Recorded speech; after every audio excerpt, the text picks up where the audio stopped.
आज हम सीखने वाले हैं कि एंगल्फिंग कैंडल क्या होती है, और इसको सीखने के बाद हम चार्ट में भी देखेंगे कि इसे कहाँ और कैसे इस्तेमाल करते हैं। बहुत अच्छे से ये वीडियो देखना, मैं कुछ ऐसे पॉइंट भी बताने वाला हूँ जो आपको एंगल्फिंग कैंडल में अगर आप ट्रेड लेते हो तो उसमें काफी उपयोगी साबित होंगे। तो बहुत ध्यान से देखना एक एक डिटेल चीजों को। सबसे पहले तो बेसिक चीजें के बारे में बात करते हैं कि एंगल्फिंग कैंडल क्या होती है। ये भी एक एंगल्फिंग कैंडल है, ये भी एक एंगल्फिंग कैंडल है, ठीक है। बट दोनों में फर्क क्या है? ये एक बुलिश एंगल्फिंग है और ये एक बेरिश एंगल्फिंग है। बुलिश एंगल्फिंग के बारे में पहले समझते हैं। देखो, एक कैंडल सपोज करो यहाँ पे ओपन हुई, ओपन होने के बाद ये थोड़ा ऊपर गई, फिर नीचे गई, है ना, और फिर ये ऊपर गई। ऊपर होने के बाद फिर ये दोबारा नीचे आके और ये यहाँ कहीं पे क्लोज देती है एक अराउंड बड़ी सी रेड कैंडल, मीडियम साइज की रेड कैंडल में। उसके बाद एक दूसरी कैंडल ओपन होती है, ये दोबारा ऊपर जाती है, ठीक है, फिर नीचे जाती है, ऊपर जाती है, और फिर ये अराउंड यहाँ कहीं के आसपास क्लोज होती है। तो एक दो चीज याद रखना, ये जो रेड कैंडल होती है ये ओपन हुई, ठीक है, ओपन होने के बाद एक रेड कैंडल का फॉर्मेशन तो किया, बट दोबारा जो इसके बाद वाली जो कैंडल बनेगी, ये वाली जो ग्रीन कैंडल बनेगी, ये एंगल्फिंग कैंडल को पूरा ही कवर कर लेगी। कैसे कवर कर लेगी? आप इसके नाम से ही समझ पा रहे हो कि पूरा एंगल्फ कर लेगी। ये जो छोटी कैंडल बनेगी रेड, ठीक है, ये बड़ी कैंडल जब बनेगी तो इस कैंडल को पूरा एंगल्फ कर लेगी। इसे आप ऐसा समझो कि ये जो ग्रीन कैंडल है ये रेड वाली कैंडल को पूरी तरीके से एंगल्फ कर लेगी, ऊपर से लेके नीचे तक। रेड कैंडल इसके आगे बहुत छोटी कैंडल दिखेगी क्योंकि ये एक बड़ी कैंडल होगी। इसके बाद क्या होता है, जैसे ही ये कैंडल का हाई ब्रेक होता है, यानी ये ग्रीन कैंडल का जो हाई है वो जैसे ही ब्रेक करता है, वैसे ही मार्केट फिर एक अपसाइड की मोमेंटम कंटिन्यू करता है, ठीक है। मैं आपको चार्ट में भी दिखाऊंगा। और इसके सेम वाइज एंड वर्सा होता है एंगल्फिंग कैंडल जब बेरिश बनाती है। बेरिश एंगल्फिंग कैंडल में क्या होता है, एक ग्रीन छोटी कैंडल बनेगी और ये जो रेड कैंडल होगी इसे पूरी तरीके से एंगल्फ कर लेगी, तो ये हो जाएगी बेरिश एंगल्फिंग कैंडल। इतना समझ गए कि बेरिश एंगल्फिंग क्या होती है और बुलिश एंगल्फिंग क्या होती है। अब मैं आपको चार्ट में दिखाता हूँ इन डिटेल में। ये हमारे पास एक निफ्टी 50 का चार्ट है, ठीक है। देखो, यहाँ पे एक कैंडल बनी, ठीक है, ये वाली कैंडल है, ये ग्रीन कलर की कैंडल बनी। आप देख रहे हो कि ये कैंडल छोटी है इस रेड कैंडल से, ये कैंडल छोटी है इस रेड कैंडल से। पहले ग्रीन कलर की जो कैंडल बनी है ये बहुत छोटी बनी है तुलना में इस रेड कैंडल के। तो जैसे ही इस रेड कैंडल का लो टूटेगा, याद रखना इस जगह के आसपास कहीं इसका लो टूटा है, उसके बाद हमें यहाँ ट्रेड लेना है और कंटिन्यू आप देखोगे तो यहाँ पे प्रॉफिट मिलेगा।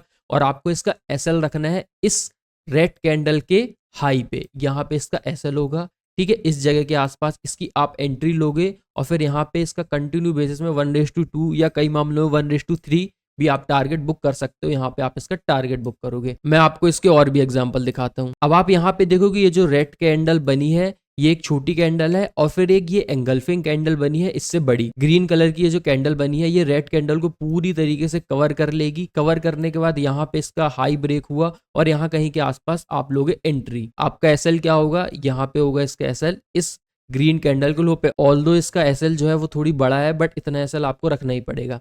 यहाँ पे आप इसकी एंट्री लोगे और यहाँ पे 1:2 भी आपको मिला है टारगेट, और यहाँ कहीं पे अगर आप बुक करोगे तो 1:3 भी मिला है आपको टारगेट। बट एक दो चीजों का आप ध्यान रखना कि एंगल्फिंग कैंडल जो है हमेशा आप ट्रेड करोगे 15 मिनट के टाइम फ्रेम में। आप ऑल दो 5 मिनट के या फिर 1 मिनट के 10 मिनट के टाइम फ्रेम में भी ट्रेड कर सकते हो, बट एंगल्फिंग कैंडल ज्यादातर 15 मिनट के टाइम फ्रेम में ही वर्क करती है। 5 मिनट के और 10 मिनट के टाइम फ्रेम में ज्यादा वर्क नहीं करती है। अब मैं आपको बताता हूँ कि इसमें कहाँ पे ट्रेड नहीं लेना है। यहाँ पे भी एक एंगल्फिंग कैंडल बनी है, यहाँ कहीं के आसपास की इसकी एंट्री थी और यहाँ कहीं के आसपास का इसका एसएल है। तो आप अगर ध्यान से देखोगे तो ये कैंडल इसको एंगल्फ जरूर करी है, बट ये जो रेड कैंडल थी और ये जो ग्रीन कैंडल है इसमें क्या फर्क है कि ग्रीन कैंडल ने रेड कैंडल का लो नहीं तोड़ा है, इसको पूरी तरीके से एंगल्फ नहीं किया है, तो यहाँ पे आप ट्रेड नहीं लोगे। अब यहाँ पे इसका एक और एग्जांपल देखो, ये ग्रीन कैंडल बनी, ठीक है, ये रेड कैंडल बनी। आप बहुत ध्यान से देखोगे एक ग्रीन कैंडल है और एक रेड कैंडल है। रेड कैंडल ने पूरी तरीके से ग्रीन कैंडल को एंगल्फ कर लिया है, ये ग्रीन कैंडल है, और ये रेड कैंडल ने पूरी तरीके से एंगल्फ कर लिया है। इसका लो भी ऊपर है और इसका हाई भी ऊपर है। यहाँ कहीं के आसपास आप ट्रेड लोगे और यहाँ पे आप टारगेट बुक करोगे। बट आप एक चीज बहुत ध्यान से समझना, आपने यहाँ कहीं ट्रेड ली का जो एसएल होगा वो बहुत बड़ा होगा। ऐसी कंडीशन में आप इस चीज को अवॉइड कर सकते हो। मैं और भी तरीके बताऊंगा यहाँ पे कैसे ट्रेड ले सकते हैं, बट अगर आप इतना बड़ा एसएल दोगे तो फिर कोई फायदा नहीं ट्रेड लेने का। यहाँ पे आपको 1:2 तो जरूर मिला है, मार्केट नेक्स्ट डे में गैप डाउन भी ओपन हुआ है, बट इतना बड़ा एसएल नहीं रखना है आपको मार्केट में शुरू में, ठीक है। अब एक दो रूल आप बहुत ध्यान से समझना। पहली बात तो ये, अगर कैंडल बहुत ज्यादा बड़ी है तो आपका एसएल बहुत बड़ा होगा, ट्रेड वहां पे मत लो। और भी ज्यादा तरीके होते हैं जिसमें आप ट्रेड ले सकते हो, वो मैं आपको आने वाली वीडियो में बता दूंगा। बट इतना याद रखना कि अगर जो एसएल बड़ा होता होता है तो फिर आप ट्रेड मत लो, हमेशा छोटे छोटे लॉस बुक करो, उसमें ज्यादा फायदे में रहोगे। ठीक है, ये चीज आप ध्यान रखना। चलो तो अब बात करते हैं कुछ ऐसे गोल्डन रूल के बारे में जो कि आपको जानना बहुत ज्यादा जरूरी है। पहला, किसी भी मार्केट में कैसे भी ट्रेड ले रहे हो या फिर कोई भी स्ट्रेटेजी से ट्रेड ले रहे हो, कोई भी कैंडल देख के ट्रेड ले रहे हो, तो याद रखना कि एसएल छोटे रखना। मैंने आपको पहले भी बताया है कि अगर आप एसएल बड़े देते हो तो आपका एक प्रॉफिटेबल ट्रेडर बनने का चांस बहुत ज्यादा कम हो जाता है। Always keep your SL small. ठीक है, छोटे छोटे लॉस बुक करोगे और टारगेट अगर थोड़े आप बड़े रखोगे तो उसमें आपका फायदा होगा।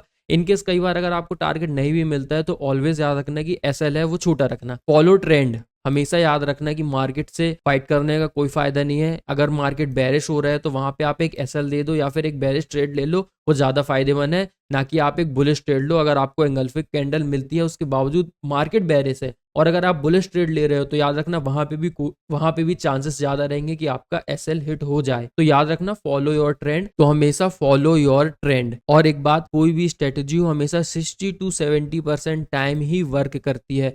ज्यादातर केस में ये देखा जाता है कि 60 to 70% टाइम जो कैंडलस्टिक पैटर्न है वो काम करते हैं, इससे ज्यादा काम नहीं करते हैं। हाँ, कई कैंडलस्टिक पैटर्न आपको 80% के आसपास की एक्यूरेसी भी दे देते हैं, बट वो बहुत रेयर केस में ऐसा होता है। अगर आप ओवरऑल देखोगे, पूरा मार्केट की हिस्ट्री उठा के देखोगे तो हमेशा 60 to 70% टाइम ही कोई भी कैंडलस्टिक पैटर्न, चार्ट पैटर्न ज्यादातर मामलों में वर्क करता है। अगर आपको उससे ज्यादा की एक्यूरेसी चाहिए, आपको 80-90% के आसपास की एक्यूरेसी चाहिए, तो याद रखना आपको प्राइस एक्शन आना चाहिए बहुत डीपली।